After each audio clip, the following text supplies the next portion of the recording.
जय गुरु जी, संगत जी, शुक्राना गुरु जी, संगत जी। यह मेरा सत्संग गुरु जी के फर्स्ट बर्थडे वाले दिन का है, जिस दिन मैं बड़े मंदिर गई थी अपनी भाई भाभी के साथ।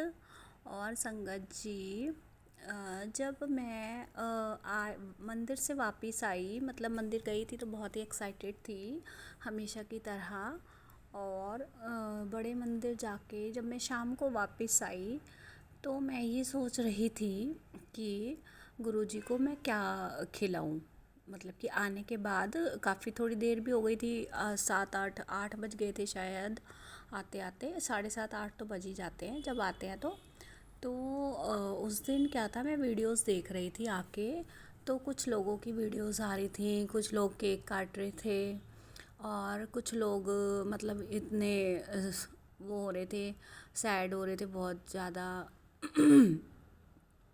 तो मैं कह रही थी गुरुजी मैं आपको क्या खिलाऊं, आपको क्या खिलाऊं। मतलब मैं तो आई थी जब थके हुए थे थोड़े, तो घर में आकर खिचड़ी बनाई और वो मतलब खा ली और गुरुजी को भी भोग लगा दिया। पर मन में बार बार जब मोबाइल देख रही थी तो बार बार ये वीडियोस आ रही थी, लोग केक काट रहे हैं और सेलिब्रेट कर रहे हैं बहुत ज़्यादा और बहुत बहुत खुश हो रहे हैं। और एक फेस वहाँ पर ये भी आया था कि गुरुजी को कुछ लोग याद कर रहे थे और रो रहे थे बहुत ज़्यादा।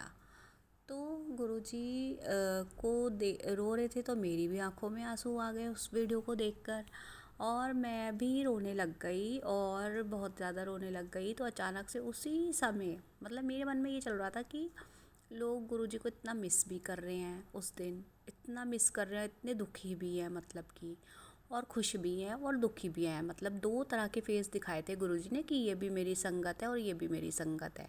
तो मैं अपने आप को उससे कंपेयर कर रही थी कि मैं मतलब किस तरह की हूँ, कि मैं तो गुरुजी को खिचड़ी खिला रही हूँ। मेरे मन में ये आ रहा था बार बार। तो संगत जी क्या हुआ कि अचानक से मोबाइल में मैसेज आया फेसबुक पर कि पुत्र रो मत, रोना नहीं है। और फिर अचानक मेरे को लगा अरे ये तो मैं रो रही हूँ, गुरुजी को कैसे पता कि मैं रो रही हूँ। तो उसमें आया कि गुरुजी बोल रहे थे पुत्र रो मत, सब कुछ ठीक हो जाएगा। और उसके बाद मेरे मन में बार बार जो विचार चल रहा था कि मैं गुरुजी को खिचड़ी खिला रही हूँ, तो गुरुजी ने थोड़ी देर में ये जवाब दिया मुझे। मतलब एहसास हुआ कि गुरुजी कह रहे हैं कि कोई बात नहीं, घर का जो खाना होता है सबसे बेस्ट होता है। मतलब कि बाहर के खाने से या केक से या कुछ भी चीज़ जो हम खाते हैं उससे जो है वो घर का खाना बहुत बेस्ट है, खिचड़ी बेस्ट है।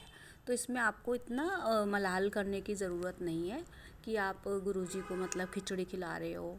तो खाना चाहे कोई भी हो, हाथ से बना हुआ हो और प्यार से बना हुआ हो, भावों से भरपूर हो और गुरुजी को याद करते हुए बनाया हो, तो उससे बढ़िया खाना कोई भी नहीं हो सकता। जय गुरु जी संगत जी। और जय गुरु जी, शुक्राना गुरु जी मुझे कॉन्फिडेंस देने के लिए और हमारे सर पर अपना हाथ रखने के लिए। शुक्राना गुरु जी, बहुत बहुत शुक्राना, अनंतम अनंतम शुक्राना। ओम नमः शिवाय, शिव जी सदा सहाय। ओम नमः शिवाय, गुरु जी सदा सहाय। जय गुरु जी।